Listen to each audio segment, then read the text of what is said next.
over, but I still have questions. It's over, but I still have questions. Sex appeal is so real. Sex appeal is so real. Sex appeal is so real. Sex appeal is so real. Sex appeal is so real. Sex appeal is so real. Hi. Okay. Last episode of season 1 of the X Appeal podcast. There will be more.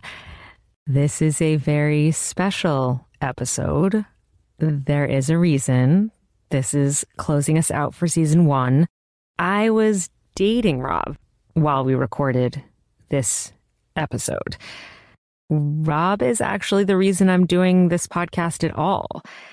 I had the idea years before I met him, but it seemed like such a big undertaking and my life is already very full. So I pushed it off and pushed it off. And then I met and started dating Rob, who had terminal cancer. And so I had to record while I could. X Appeal is for Rob, about Rob, dedicated to Rob. Rob and my creativity are tied up in a lot of ways that I'm still feeling out. We did 2 interviews a couple of months apart, and so you'll hear a little pause between them. And I am so honored to present to you this conversation with the beautiful, the sensitive, and loving Rob Pash. You like me too much. I liked you too much. You weren't enough. You like me too much. Let me just write down what I want to talk about. Hold on one second, everyone. Met, memories. Number 2, problems. Number 3, other problems. Number 4. Oh, God, Rob. It does feel a little formal, doesn't it? Like, especially hearing it. Someone told me 1 ear on, 1 ear off is better. Oh. And I just tried it and it was better for me. What do you think? It's just, hearing it is like so serious. It's like, oh, it's official. We're dogging. I like it. You like the official. Yeah, it's like NPR. Do you like NPR? It's like an SNL sketch of NPR. We're sitting here in the fig field talking to John Hammond, the farmer who's made this bespoke fig dish a sensation throughout the Central Valley. Stuff like that. I see an eyelash on your face. Oh, where? Get it. Now all my senses are heightened. Get the eyelash. Is it long? I got it. Okay, Rob Pash just ate an eyelash off my face. Let's just start the interview off right there. I also noticed the smiley face stamp on my wrist from an Alex Lilly show we went to last night. Mm-hmm. It's got sunglasses on it. It's real cool. That's right. Hi, Robbie. Hi. Aw, it's nice to see you. Good to see you. Thanks for having me. I've been listening to the other episodes, and so far, I'm very... His mind is blown. Impressed. Thank you for saying that. I really appreciate that. I'm glad you're already a fan of... Big fan. This ghost podcast. Long time, first time. Yeah, absolutely.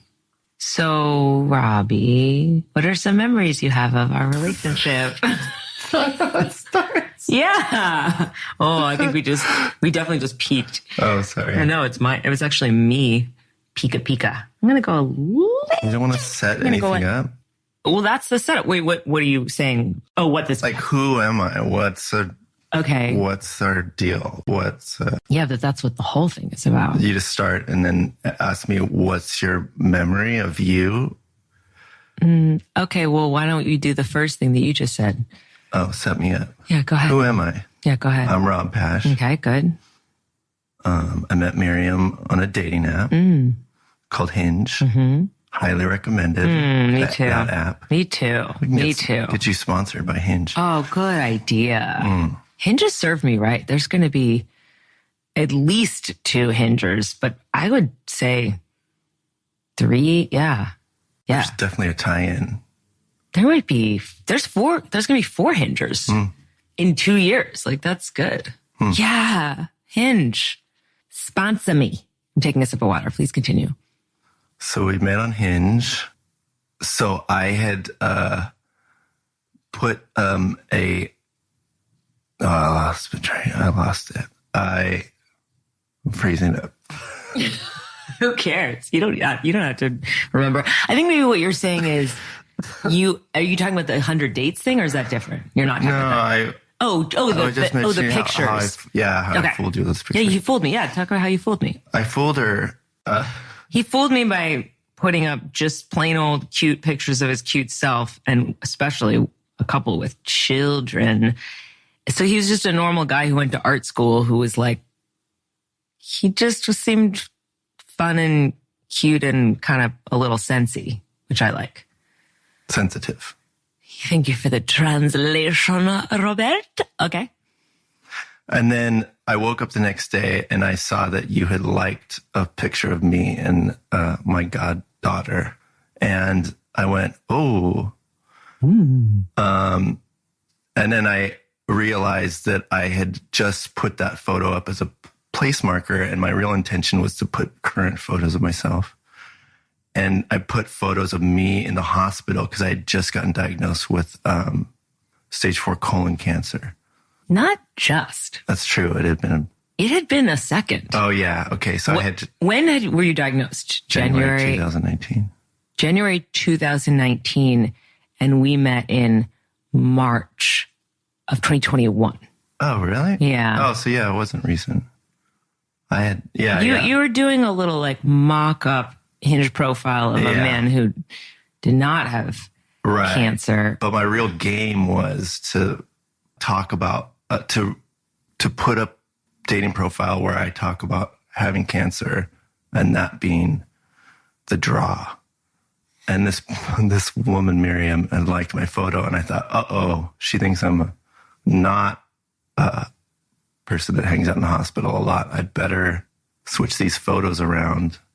And I put up some photos of me in the hospital and wrote you a short message, not thinking you would reply. Oh, I think we should get the message out.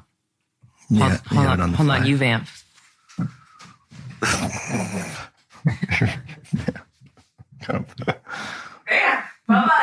I'm vamping. You can't really have to vamp. I know, I can't vamp. Actually, okay. Hinge.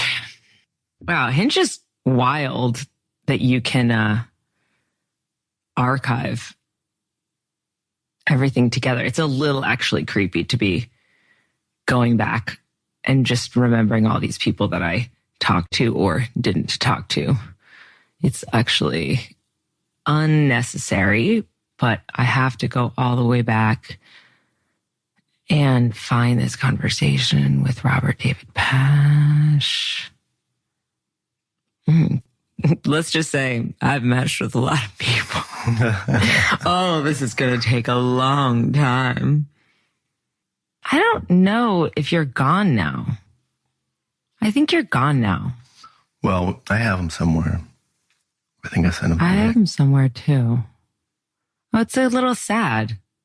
They were on here not that long ago, but I think Hinge maybe cleaned up people who are no longer on Hinge so that you can no longer see them, which is too bad. So I'll reenact it. So you said something about my photos. You said like the graffitied walls and chain linked fences are the stuff of dreams. Always use those photos. Yeah. I thought this would be our one interaction and I would write you. And so I just wrote what photos of yours I liked and thought were good online dating profile photos.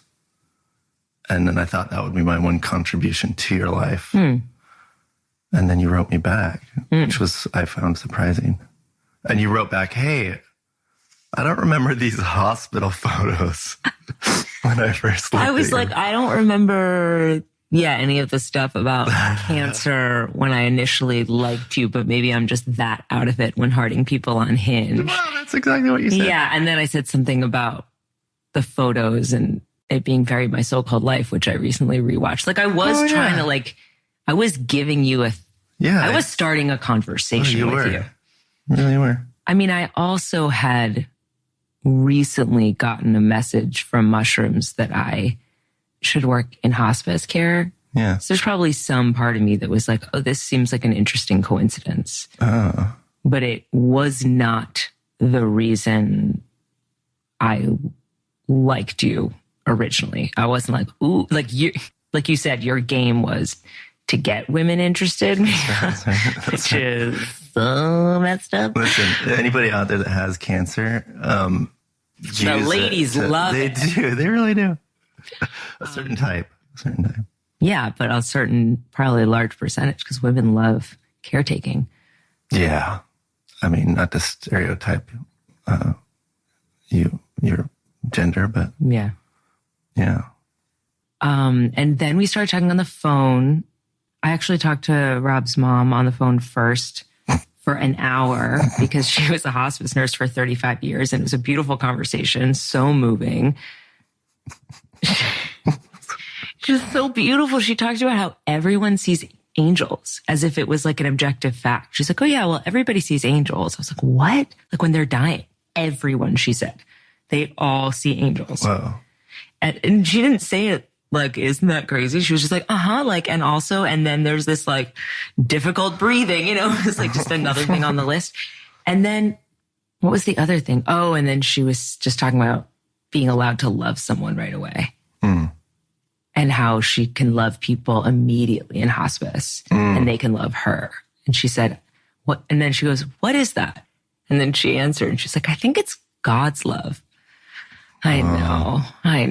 Like, what a interesting way to start off a relationship. Yes. So I had some sense of where you came from. And then we started talking on the phone every day, sometimes for 3 hours. Mm-hmm. And because you were immunocompromised, you weren't sure you could even get the COVID-19 vaccine. Yeah. This was pre-vaccine. It's around vaccine time. Yeah. We decided we weren't going to meet until we could be vaccinated. Well, I didn't decide anything. You were like, we can't meet until I'm vaccinated. And then you, about a month later, got vaccinated. So it took us, and then you needed to wait for it to kick in or whatever. So it was, I think, a month or 5 weeks of talking on the phone every day. Wow. Yeah. And I can't really remember what we talked about. I feel like you talked about acid and art school and art and probably comedy. We must have talked about comedy. Yeah, we talked about comedy. I think we told each other stories about our lives. Yeah, it was very easy to talk to you and very fun and very exciting. Yeah, I remember it being very exciting. And in the chat phase, I remember you talking about cancer making you feel alive and feel like you were really living and really appreciating life. Wow. And then I think during that initial chat phase, we were talking about art projects that we were excited about. And you told me about being filmed for a documentary about your particular reaction to having cancer. Oh. Are you surprised? Did you know that there's a documentary being made about you? Oh, we got a snort. Oh my God, I'm so happy we've got a snort on podcast.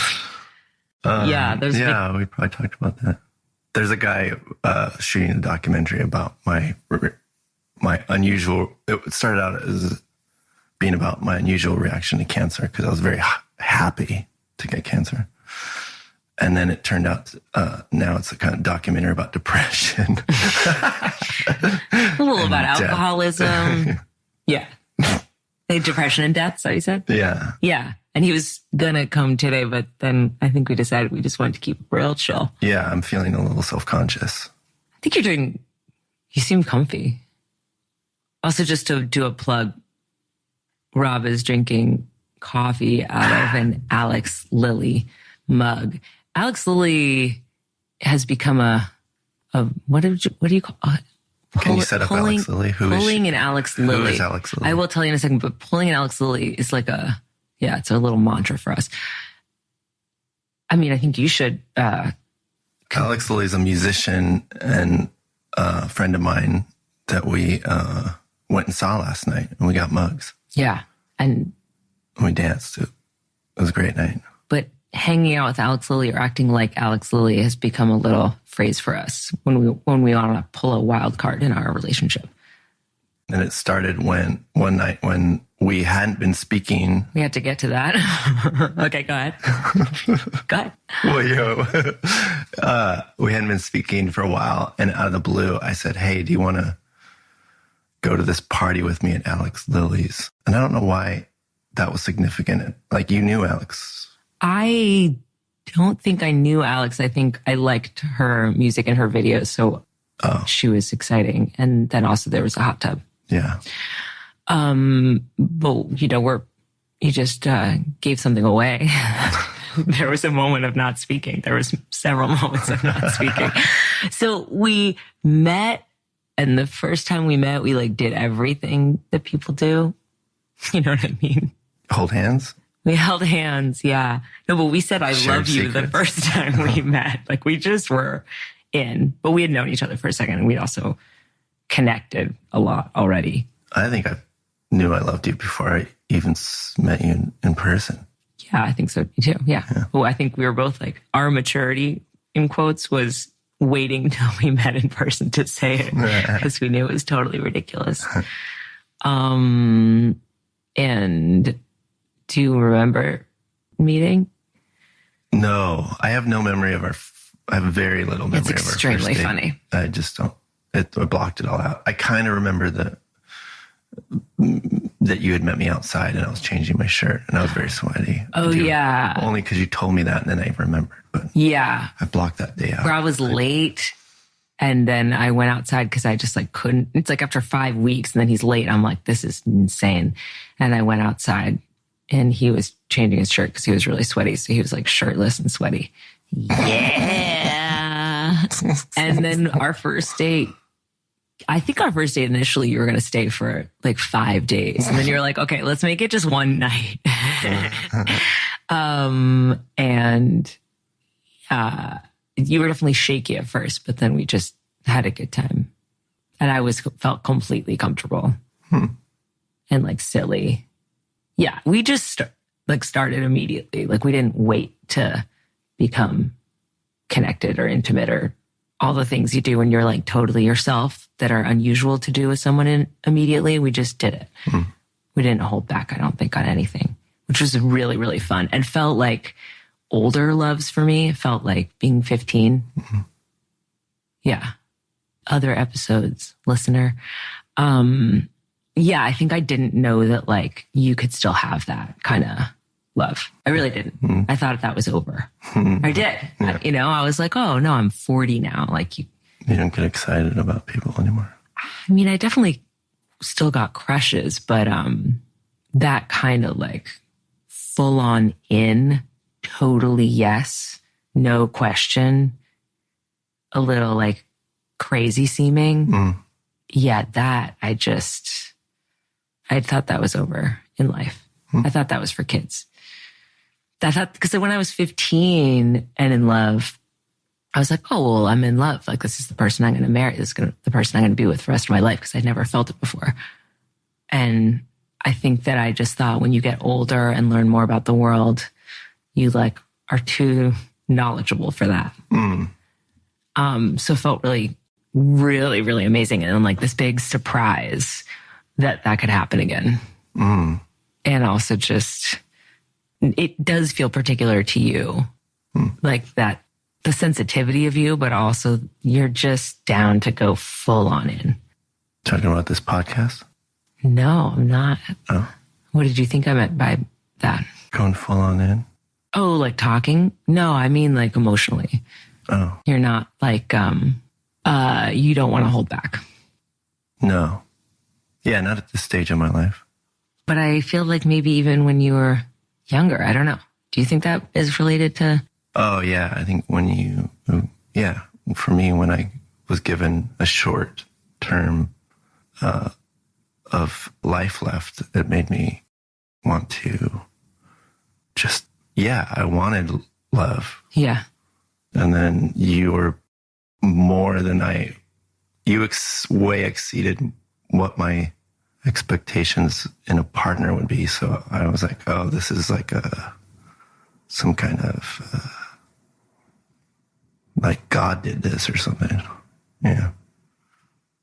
So I wanted to, to do it. Yeah, I guess I didn't think of it as, I think of it as you because I've only known you as having cancer. I didn't know you not having cancer.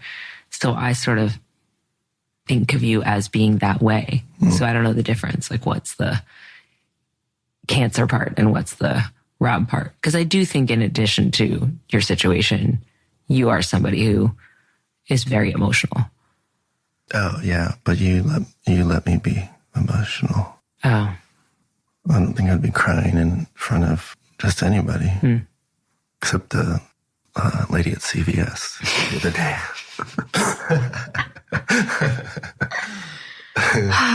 So yeah, I'd say like big love story, super beautiful. Mm-hmm. Told my parents about you. Hadn't told my parents about anyone in 20 years. Just like had totally stopped doing that. And yeah, was full on in. Also was monogamous with you, which was new. And was very happy to be. I know it's unusual for you. Yeah, I just hadn't done that for a long time. And it's great. It's so fun to do that. But even when you did it, I think you weren't that into it, right? That into what? Monogamy. I only did it with you. Oh. So it was like a totally new thing for you. I had done it when I was younger. But I hadn't done it in a long time. Not that I would like constantly hook up with other people, but that was always kind of on the table, which I'm sure it would have been with you. I think you're pretty loosey-goosey, but I really loved focusing on totally you and wasn't that into like keeping my eye on other people all the time. Yeah. And I like doing that now. I think that's cool. Yeah, well, let's talk about some hard stuff. So at some point, so it's like in March, April, May, like bursting from the seams, meeting everybody in each other's lives, being filmed a bunch by this documentarian, meeting Rob's family. Yeah, just very in and really, really excited. Also, I think crying a lot because Rob's going to die. But really saying yes to him and really, really, really, really being in love with him. And then at some point, Rob got a bad scan in like 4 months in or something, a bad cancer scan. And you like very immediately started pulling away. Yeah. Really suddenly very different, like a different person. Yeah. I got really freaked out because I thought I was dying soon. I didn't end up dying as soon as I thought. I'm still alive.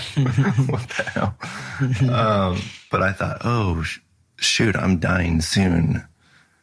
And this relationship's taking up a lot of time. I got other stuff to do.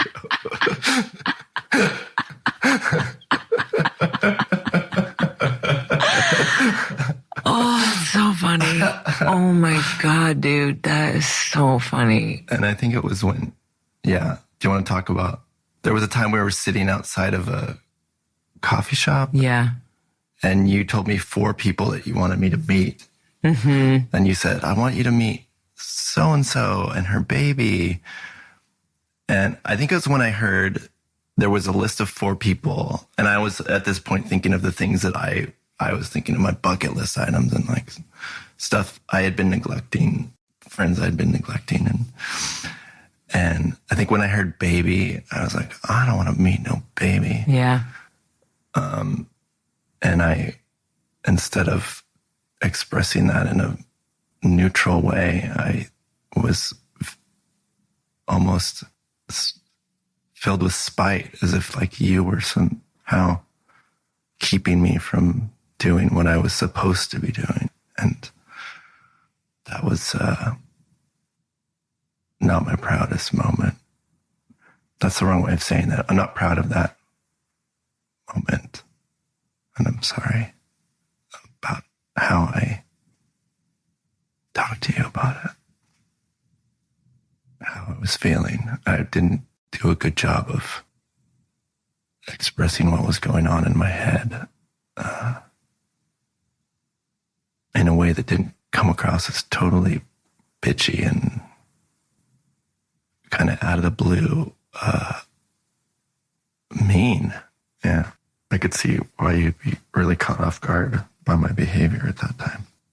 Yeah, I mean, basically, you said that you didn't want to hang out with my friends and that you didn't want to spend as much time with me. And it was just like a very sudden shift, which like in the context makes sense when you're in the middle of living it and you are somebody who's extremely effusive and very there and very loving when you're that way. And so it was also just the enormous discrepancy between like how you had been and that moment.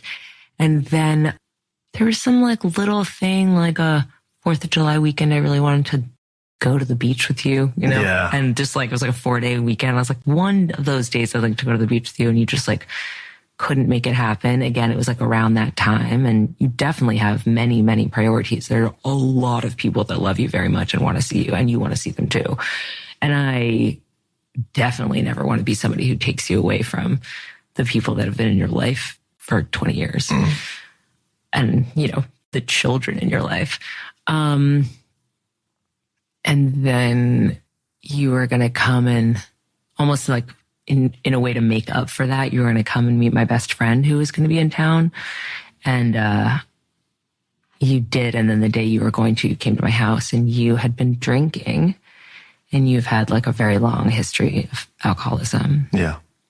And it was super shocking. And also like, of course, I asked you about it and you were like, no, like 17 times. But of course, you're going to say no. Like, who's going to be like, definitely that's what's happening. This horrible thing that I'm trying to hide from you is totally true. Thanks for noticing. Let's talk about it now. I'm really in the mood. I love ya. Yeah. And that was really hard. And then I was like, what do you think I should do? And then later you texted me what I should do. Do you want to say what you said that I should do? What did I say? Cut me loose? Yeah, you were like, you should break up with me. Yeah. We should break up. And I was like, on a text. Yeah, I don't know that we need to like go into, basically there's been like there's been like a bunch of that, you know, there's been a bunch of like lying about drinking and, and like surprising behavior and, unexpected ups and downs. And that's been like very hard, especially in comparison to this like love thing that you're capable of that is probably related to that other stuff, oddly. You know, like you're like, those things are interrelated, of course. Like your capacity to be completely in is a little wild. So it is related to your capacity to like just be like, out. I'm done, dude. No, it's like, not that it feels volatile. When you're in, it doesn't actually feel manic or volatile, but like it might be. It might just be like really fun. But if there's something about you that actually also feels stable, even if I know for a fact that you have these other things that sometimes come in, like mood imbalance and alcoholism. So we've had like a few periods of not hanging out and not being together. Yeah. I weirdly also want to like talk about some of the trips we've taken, even though we just talked about like, times that we've like stopped, just because I think that's like such a beautiful part of our connection is like being somewhere else. Yeah. Miriam likes to take trips. Oh, just me? You don't? In fact, it's come up recently. Yeah. She's like, I got to take a trip. I mean, I just think we like do really well there, you know, and elsewhere. I think we've had like really, really good times. It has not always been. There was one really bad one, but there was times in the desert, Catalina, Mexico. Yeah, where I just think we feel there's like a lightness to it and a lovey-doveyness to it and a excitement. I think you and I both get excited about new things and about strangers. Yeah. So it's just like a fun exploring. There's like a purity to how we love each other elsewhere. I think that it's also totally true here. Like, I think there's a purity to how we love each other watching Wayne's World. Plug. Which we watched the other night. Plug.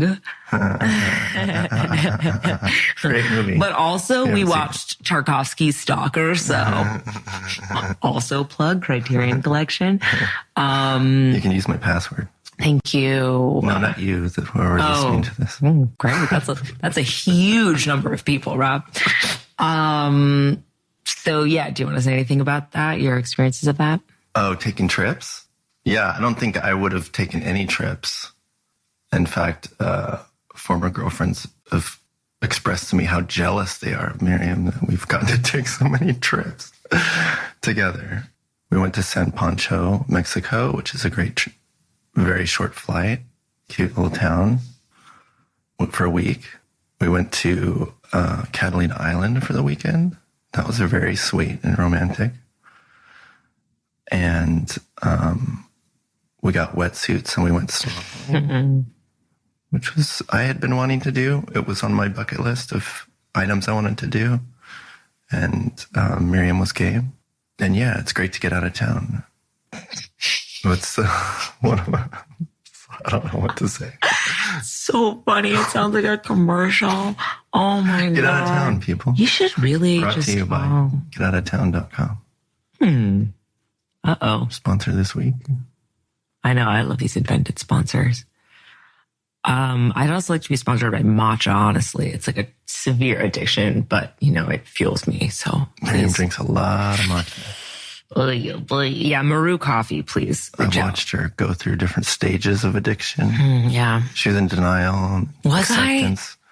I don't think she understood that there was something sinister about this matcha thing. Well, I also think, I also think it did start with you.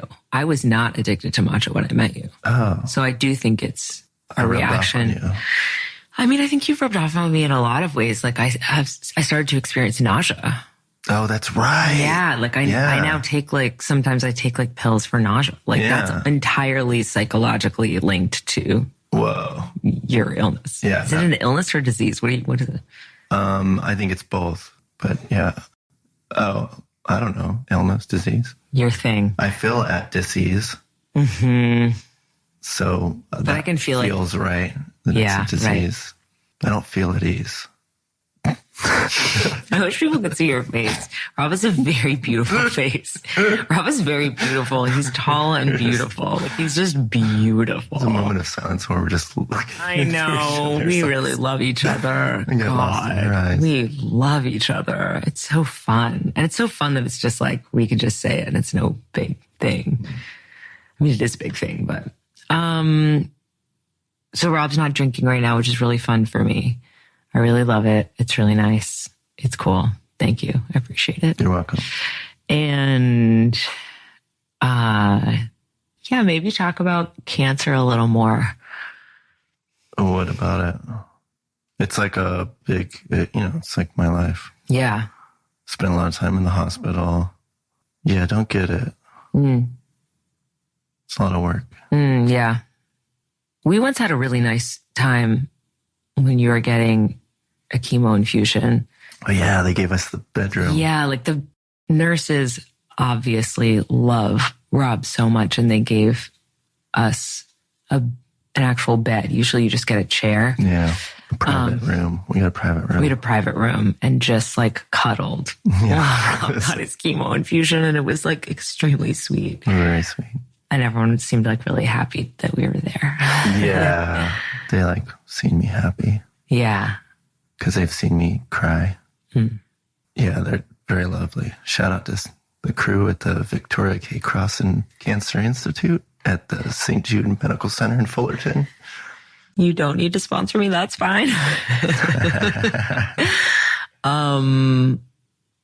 Yeah, I mean, that was interesting what you said before about it, like affecting the way that you live and even like have been in this relationship with me. Is there something else you'd want to say about that? Because I actually hadn't heard that from you. You hadn't heard what? That your cancer affects how you've been in relationship with me. Oh, yeah. Because, I mean, in my mind, my time is short. And I think before I met Miriam, I was struggling with whether I've done love right in the past and felt that I hadn't. And when I met her, I thought, well, this is amazing. I have so much in common with this person. I could talk to her for hours. I'm so attracted to this person that it feels like God's saying, here's one more chance to maybe to do better than you have in the past with someone that you care about. And so I think it's both motivated me to do things I wouldn't normally do. I don't think I would have gone on all those trips with you. I wouldn't have said yes to a lot of stuff. I think I would have been more of a stick in the mud than I have been. But then it's also, I know you're just always I'm always questioning how I spend my time and what am I doing and what am I supposed to be doing with this time? Because it's short. So if you're given a short amount of time, what do you do? And I think for some people, it would probably be obvious what to do, but for me, it's not. And I feel like I have different priorities that I'm being pulled in different ways, and I don't quite know what I'm supposed to be saying yes to and no to, and how I'm supposed to be sharing this time with the people that I love. So it can be kind of nerve-wracking, but we had a great day today so far, you and I. I think we have a really good time together. I keep having to remind myself to just be here now, right? Yeah. According to Ram Dass, we should do that.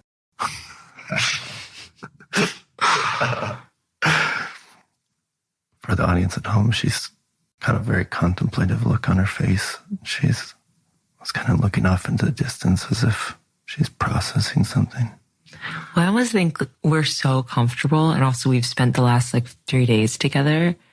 So this feels like kind of like a languishing conversation, which is fine. But there, I don't feel like an urgency or even much of an awkwardness, because it's like, oh, well, we've been talking for days, and we talk very openly about all this stuff all the time. Mm-hmm. So it's not, if I was to be interviewing somebody that I went on a date with in 5th grade, it would be much more like, so what are you up to? It would be more like radio-y or something. So I'm just searching for what we need to fill in for the audience, because I don't need to fill it in because we talk about this stuff all the time.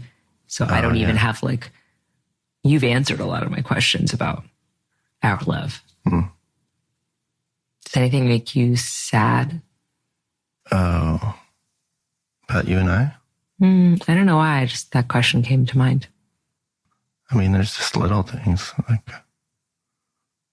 I'm growing these plants at home that I don't know why I'm growing them, because I won't be around and I don't know who's going to take care of them. That bums me out.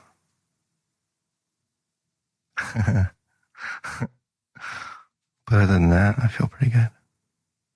I definitely get really sad that, it's a ridiculous thing to say, but I definitely get very overwhelmed sometimes that you're dying. Yeah. A lot of the time, I feel like I just hang out with you because it's so fun and you're very all encompassing. There's been I thought I was going to totally stop hanging out with you. I did. And I thought I was going to totally never be physical with you again. But I just get sucked into your orbit, completely. And I'm actually a very rational person who makes good decisions or whatever and follows my to-do list and stuff. The way I am with you is actually quite different than the way that I am. Thank goodness. Yeah. It's played it to my favor. Yeah. But there's something about you that's extremely I mean, like, compelling is a word, charismatic is a word, charming is a word, but it's also like there's like a force. And part of it is chemistry, and just part of it is like your heart. And I also just think it's really beautiful who you connect with, who one connects with. And I do think there's something about the people that you're drawn to so strongly that feels important, and it feels important to follow. And I think that meeting you has shown me that that's such an important part of my life, to not just stick with the decisions that you've made and your rational brain and what makes sense, but just sort of like entering into what feels really, really, really right. So yeah, I think if I was like just going by my rational self, then I would not talk to you anymore, because you really have caused me a lot of pain. Or even started, dating you in the first place. Maybe I would have been like, let's be buddies, which actually, that's what you wanted. Yeah. That's what I thought would be. You thought would be the best. I thought that would be the best case scenario. Yeah. And maybe, that would have sort of made more quote sense. But yeah, there's just something that, has again and again, like brought me towards you. And it does feel really beautiful to have done that, and I think that has been sort of like the story of my life a little bit. I worked in the art world. I had kind of like a real job. And now I'm an actor and comedian, and my life in so many ways is like less stable and makes less sense. But I'm following what feels right. And I think that's going to happen more and more, but I think you're very, very symbolic of that. Yeah. Me doing the things that don't necessarily like make a lot of sense, but just feels so right for me, and feels, you could use the word cosmic, or feels like related to the invisible forces instead of the thinking mind only. Yeah. Which is so fun. Yeah. I'm glad. Yeah. No, and you're so good looking. Oh, it's out of control, this boy. Yeah. And I'm, I feel very, very, very honored and grateful that I get to spend time with you. And I'm so sad that you're not always going to be around. Like, that's really hard. Oh, we'll see. Yeah. Someone, the woman that cleans my house said, God's not going to let me die. So, and that my mom should stop crying. That's so funny. That's so because there's nothing funny to cry about. I think I'm going to live forever. Oh, that would be so fun. I remember there was a time when we were watching Harold and Maude, and it's that scene where Maude teaches Harold to sing, or makes him sing, teaches him a song and makes him sing. And he's never sung before. He's always been this like dowdy guy. And he starts to sing, and it's so beautiful because he's got such a surprised look on his face. He's like, who is this? And it definitely made me think about our relationship, like me being Maude. Yeah. But I think that we kind of are both characters, but I had to pause the movie and just cry to you hysterically because you're going to die. And you've really like held the space well for me. You just like let me. Yeah. Which I think is like the best thing for me that someone can do, is just like not try to tamp down how I'm feeling. And that is something that is like a real gift of you for me, that you really let me be myself and really let me love you as much as I love you and feel as intensely as I feel. I just haven't really had that in my life. That's specific to you. So if you could be around to help me when you die, that would be very, very helpful. That would be great. That would be really, really useful. Only a shoulder to cry. And ghostly shoulder to cry. Yeah, I mean, that's probably going to have to be how it goes. Yeah. Yeah. Yeah, it's fun to sit across from you and talk about this. Yeah. Is there something else you'd like to say? I don't have any plugs. Check me out on Instagram. Oh, yeah. Check out my documentary at www.letstalkaboutrob.com. And if you ever run into Miriam, try to fall into her eyeballs, stare into her eyeballs and see what happens. I could see my own reflection in them. Because they're glassy. She gets wet eyes. Oh, the famous wet eyes. The Jon Ennis wet eyes. Thank you, Robbie. I love you. I love you so much. Hi. Hello. I just got a smile. Okay, one thing I wanted to... There's so many things to say. Do you have anything that you just want to say? Yeah. I want to talk about death. Stop it. Don't look at my list. What do you want to talk about? I love you so much. What do you want to talk about? I don't know. Okay. I was hoping you'd cover that. I will. One thing I wanted to add is when we were telling the story of the first time we met, you said you blocked it out, which sounded like you didn't want to remember, but I wanted to clarify that chemo affects your memory. Yeah, I have memory problems, and I don't remember things in the recent past. My short-term memory is bad, and my long-term memory is not so great. It does not affect me, though. I don't, I don't feel that. Well, sometimes you'll say, remember when we did this, and I'll have to say, remind me. And I often say, remind me who that person is.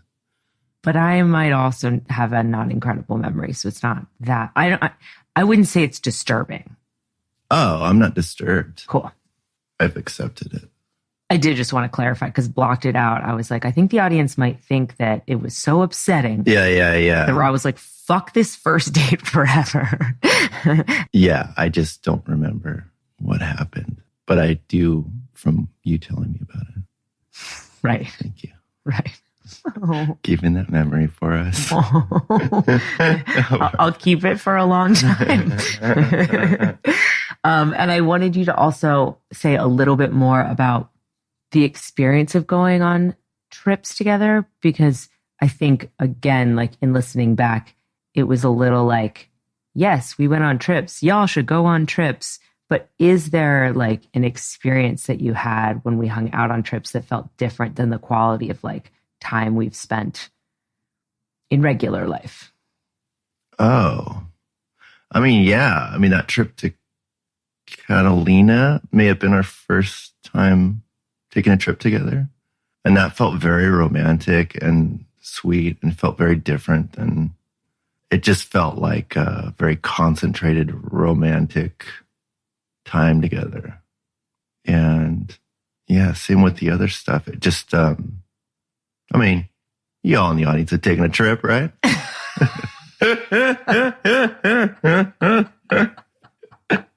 It's great. It's like, it's not like your day-to-day life. You know what I mean? And then, that's very funny. Know what I mean? And then another thing is, and we can like cut out me explaining what it is that I want, but there was a time like at the end when I was talking about like how much you've meant to me. And I feel like it lacked hearing your voice in that. Oh, that I also think I've meant a lot to you. No. For those at home, she's looking at me like, this is the part where you tell me how much I've meant to you. Honestly, just because it's sort of like, yeah, like almost like as a balance. Yeah. To make you seem cool and good and nice and caring. Well, yeah. Oh, yeah. Yeah. I don't want to look. Let's make me look good. Yeah, that's what I'm saying. Yeah. I mean, you've had a profound effect on my life. I don't think, it's almost to the point where like, I don't know if I'd be alive that I would have so much reason to get out of bed in the morning, you know? I mean, I've always thought love was like the most important thing on the planet, you know, and that maybe I haven't done the best job at it historically. And when I met you, it felt like God saying, okay, well, here's the best possible building blocks for a good relationship. And here's the person that has more qualities than you would want in a partner. So I'm going to set you up and see how you do with this person. And yeah, meeting you was like, I think the other day we were talking about it being like finding a needle in a haystack. And that the chances of me finding someone that I connected with in so many different ways seems like a very unlikely thing to happen. And yeah, I feel very lucky to have met you. Yeah, you've pushed me to do stuff I wouldn't do. Those trips that we have been talking about being so great, I wouldn't have taken those on my own, or even have recommended to another person in my life, like, let's take a trip, necessarily. Although those were dreams of mine to get out of town. I don't even know if I have strayed far away from the question, but yeah, you've had an oversized effect on my life. And you got really pretty eyeballs. She's staring into my soul right now.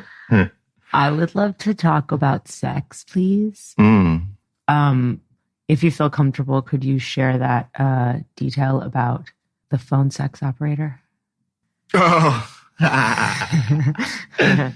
Okay, so there was a time when Miriam and I weren't speaking, and it was traumatic for me. It was very upsetting. And I thought, well, what do I do? I called a phone sex line and I told the phone sex operator what my situation was. I told her all about Miriam. And I asked her to talk to me as Miriam. I hadn't talked to Miriam in a long time. And I was missing talking to her, but I was also missing just being loved by her. So I had the phone sex operator. We had phone sex, and I had the phone sex operator specifically tell me she loved me, which weirdly I thought, oh, this is too much to ask of a phone sex operator. As in, like, when you work in sex work, like, oh, I don't kiss on the mouth or whatever. Like, that felt like kissing on the mouth, saying I love you. It's not a big deal at all. She's like, yeah, no sweat. I will say I love you all night long. That's not a precious word to me that can only be spoken to my one true love. But you had her pretend to be me? Yeah, I had her act as you. Did you give her other details? It was pretty vague. Yeah, I don't remember it being more specific than that. And I don't even know if we ended up having phone sex. I don't remember that part. But I mean, it was really more about just missing you and wanting to have someone tell me they love me as you, and to make myself feel better. Did it feel better? Did it feel good? I don't know. I think it felt good because it was so like just fuck. It was so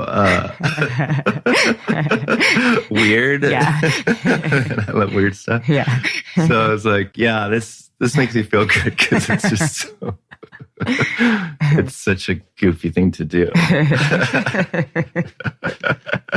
It's like, good material for a therapist, and like, just like a therapist you don't go to. Yeah. If I had a therapist, this is the kind of story they would love to dissect. I also want to talk about sex in general. We had really, really, really good sex last night. Yeah. Which is useful for this journalistic endeavor. It's the only reason I had sex with you.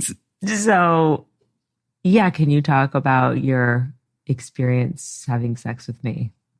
Not necessarily just last night, but overall. Well, our relationship that way. Oh, I mean, sex has been a very important part of my life. And then it was also something that I was, I abstained from having sex for a long time. And so I've had my relationship to sex has not always been comfortable for me.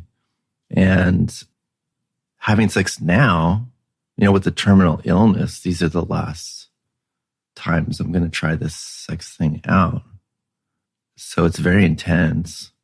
I don't know what to say about it. Well, there have been, for both of us, there's been like crying after sex. Yeah.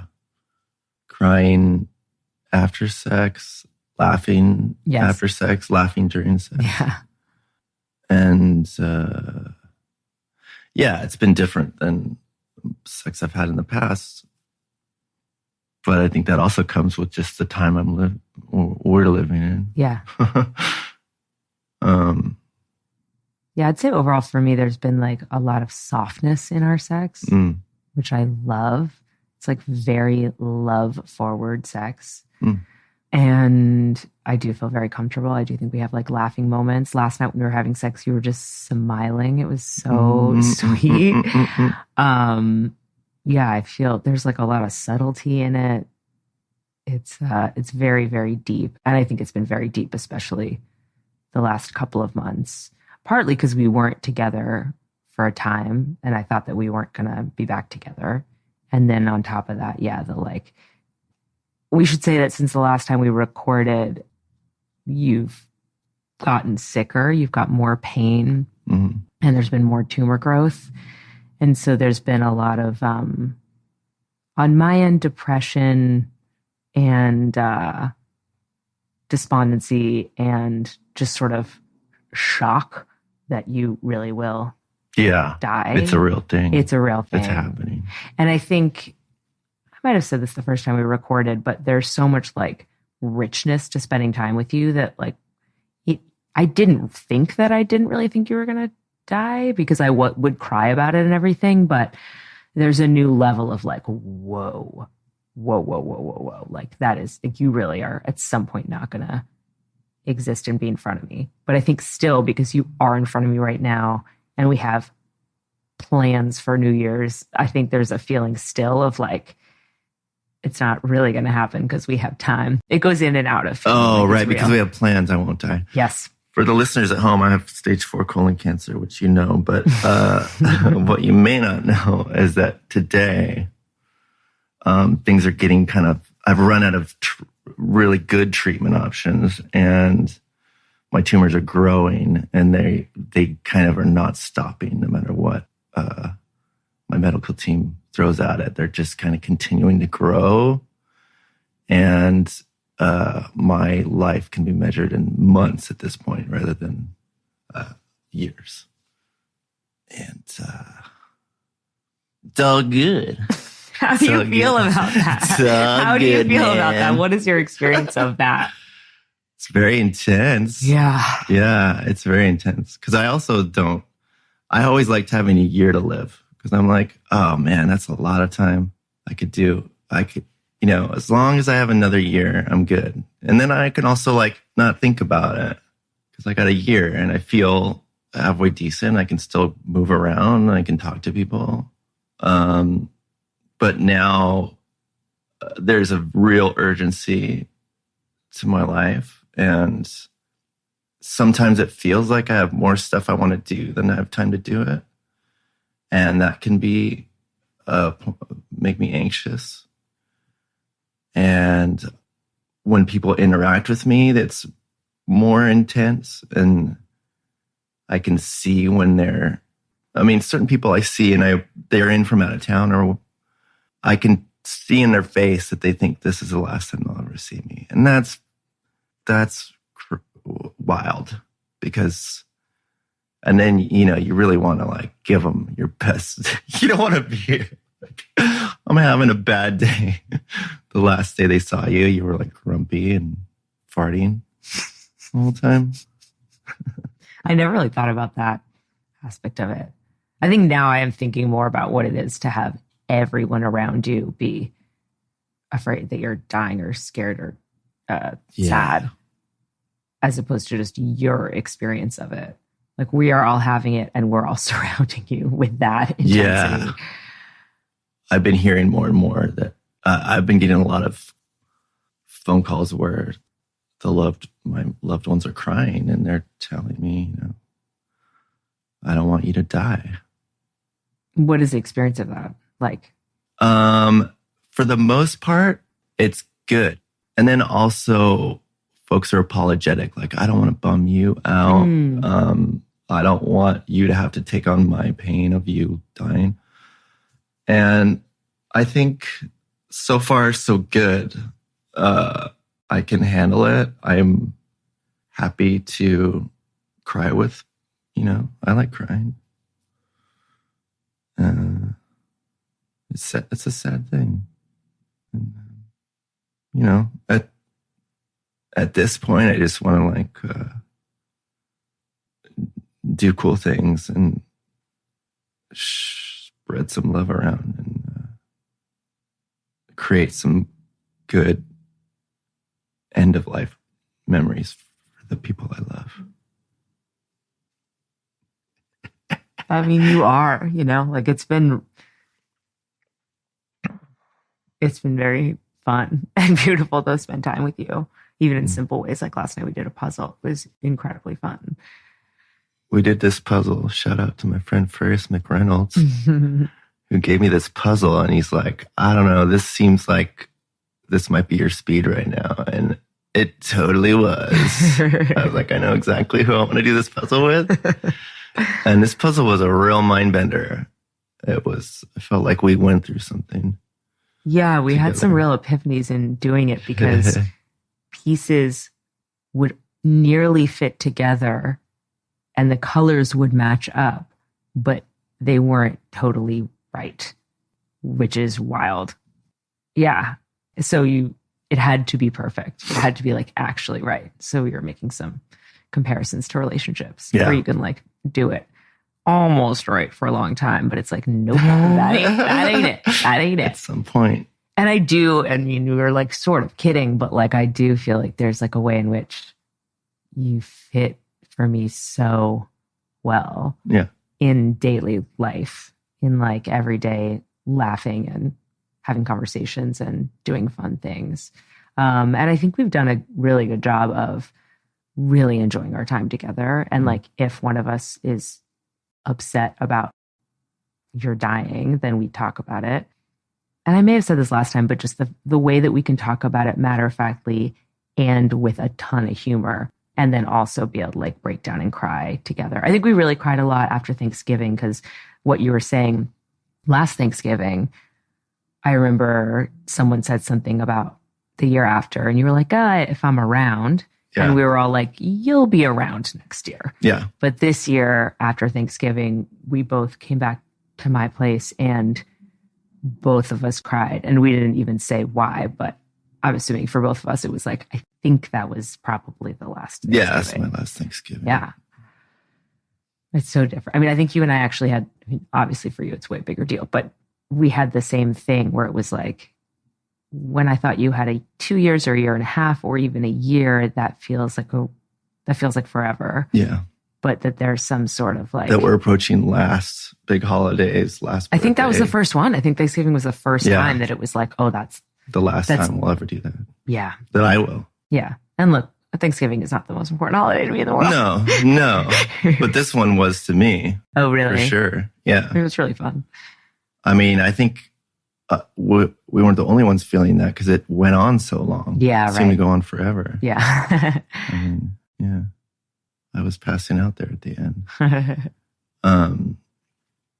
Yeah, I mean, it is like odd that I have made this choice to be with somebody who is dying. Yeah, let's get into that. What's your deal? Well, like I had Why? that download about being a caretaker. And then we met immediately. You know, like truly, like Can you probably explain a week or two later. To the folks at home what download? Oh, well, they will have or will hear about it on Chat's episode, but I took mushrooms and got this epiphany that I'm a caretaker and that I should work in a hospice. And then immediately met you. And I think also things just felt so right and good and exciting and funny when we met, that there was like, it didn't feel like I could say no to it. It was exactly that puzzle piece thing. It was like, oh, this is so right. And that's even including like all of the problems that we've had. Like, not to say that it's like, yay, I was always looking for an alcoholic, but like there is like, despite and even almost, it's just so part of it that it's all felt so good and right. And I feel so in love with you, like in such a clear way, that it would seem insane to say no to that.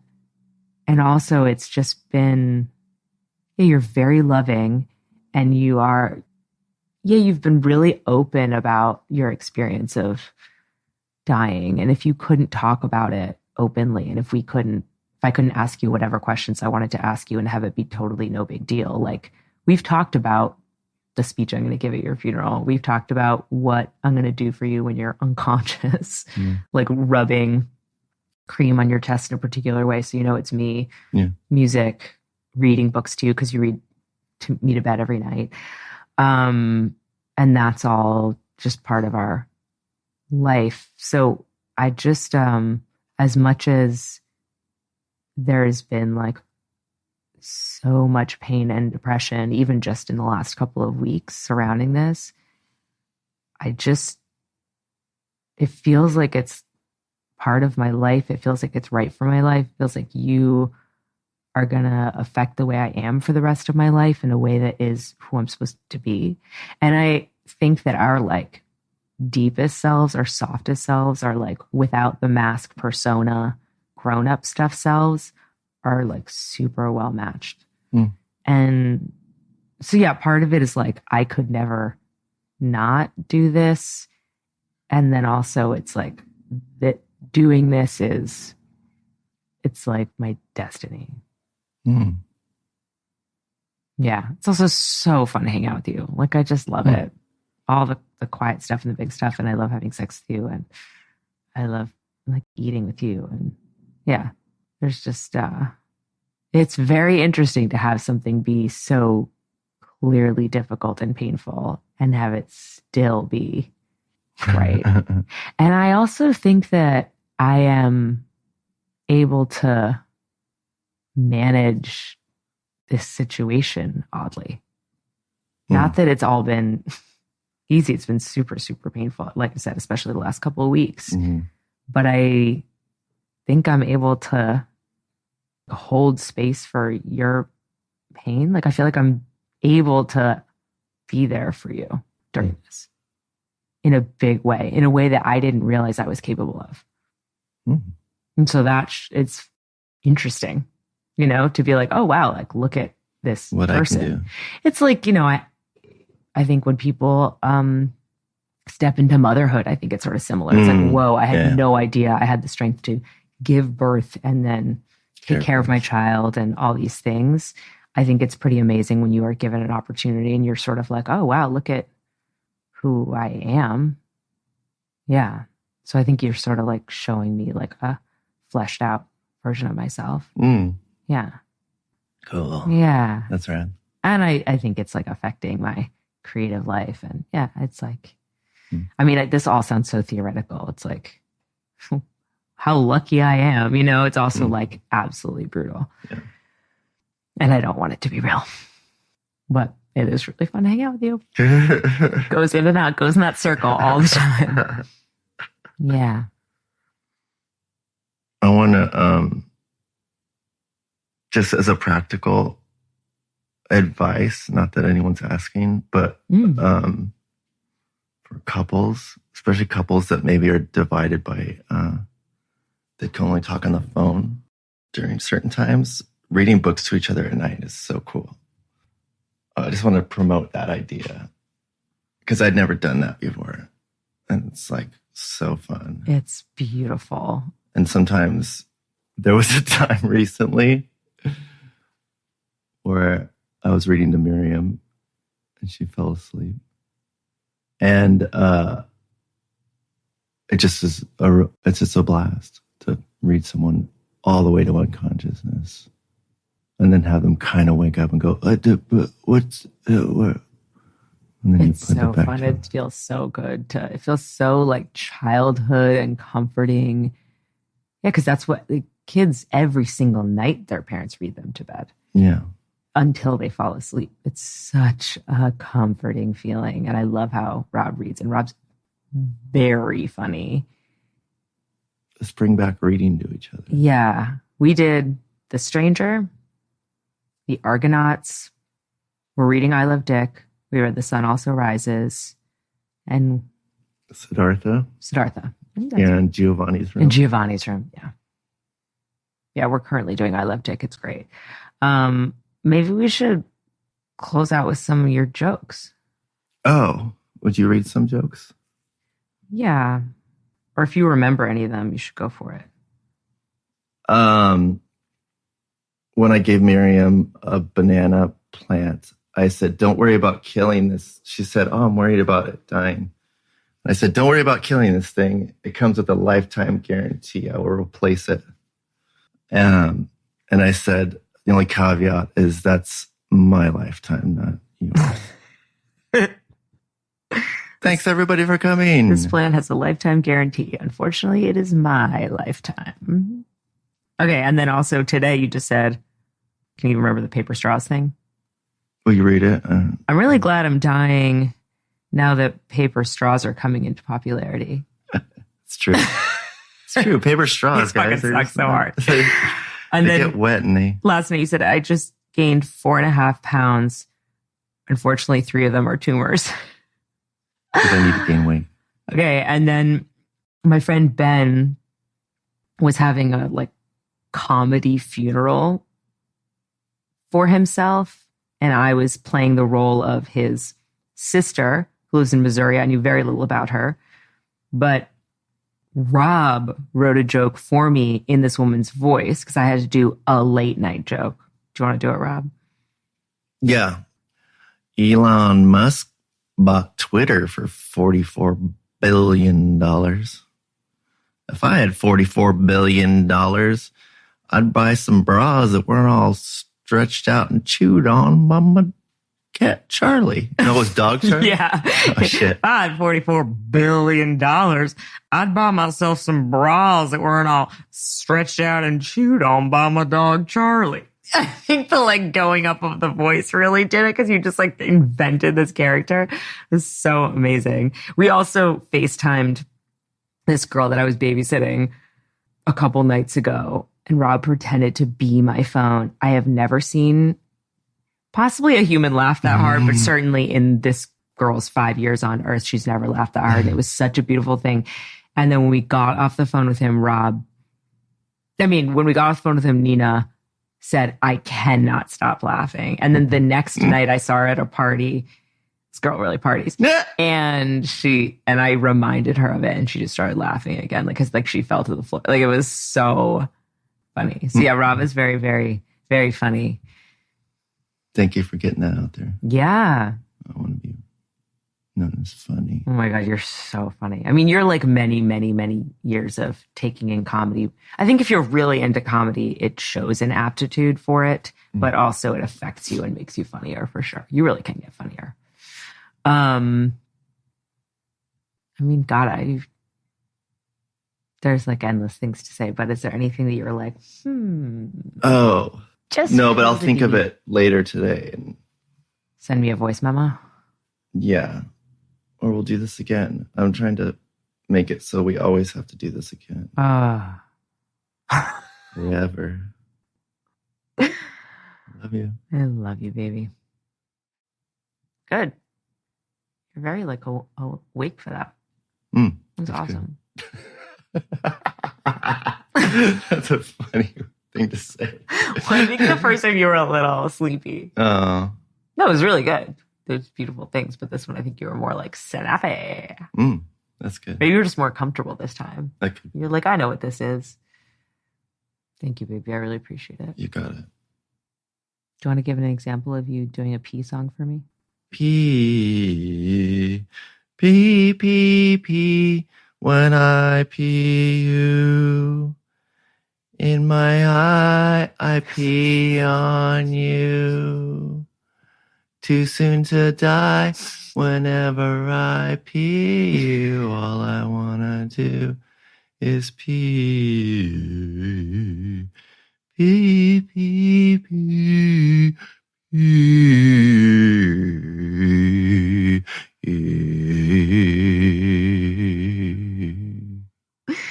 We should say that Robbie does that when I need to pee to help me pee. And then also that Rob loves karaoke. That's right. Do you want to talk about that ring? This one? Yeah. Yeah, it's beautiful. It's a cubic zirconium ring that's really oddly shaped that I love so much. It's got this hammered. Can you take it off and hand it to me? Yeah. Can you do some Foley work as you do it? Ka-ching, ka-ching. I need my glasses. I'm going to have you hand it to me. And God, this is so cool. I'm so happy you like it. It's like, yeah, it's really cool. I'm going to have you hand that to me again when I have my glasses nearby. Okay. I don't want to leave you. Ever. Yeah, I don't want you to leave me ever. Luckily, New Year's is never going to be over, so we're always going to be looking forward to spending 3 days together over New Year's. That's right. When I pee you in your arms, whenever I pee you, all I want to poo is pee. Pee, pee, pee.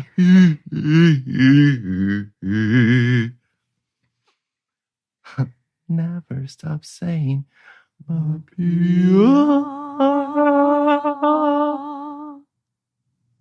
Okay. Should we make you some food? Yeah. I think I should eat some food. Love you. Mapia. I love you. That was cool. Wow, with the can. Life's different without the cans on. I like life with the cans on. You do? I didn't want to take them So off. happy. Yeah, just keep going all day. I want you all still to answer my questions.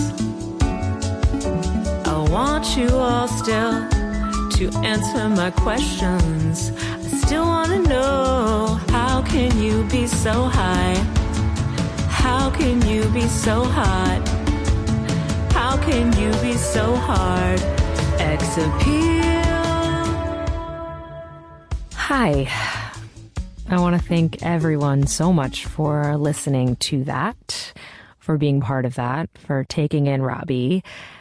That first interview was recorded in October of 2022, the second in December of 2022, and Rob died in March of 2023. I'm so glad we recorded. I'm so glad to share just a little piece of who Rob was. I'm so glad I got to tell Rob during the podcast and also throughout our relationship how much I love him, how much he meant to me. Little X-Appeal Easter egg. Throughout the episodes in this season, I mentioned seeing hummingbirds during the interviews, and that's Robbie. Sometimes he's a coyote too. Rob is very present in my life in a really fun way, and I love how much I still feel him so regularly. He's very around. My relationship with him is very pure, and there's been this through line of mortality throughout the podcast, and Rob is, of course, at the center of that, and even beyond. I love this feeling of this podcast being a way to have funerals for my past relationships, to be able to honor and say goodbye to them. And also, Rob makes me feel very alive. Rob makes me feel very grateful to be alive. And he's reminding me to say things I may have never said to people while we're both still alive. And that is my reminder to you to do things now, to live your life now, to say yes to scary things, to be yourself, to love, to express your real self, to share your real self. I am so lucky I got to be with Rob. I will always have him. Thank you, Robbie, for getting me to do this project, which will continue on. It has been a beautiful and deep pleasure to share all of this with you all. Thank you so much. Sex appeal is so real.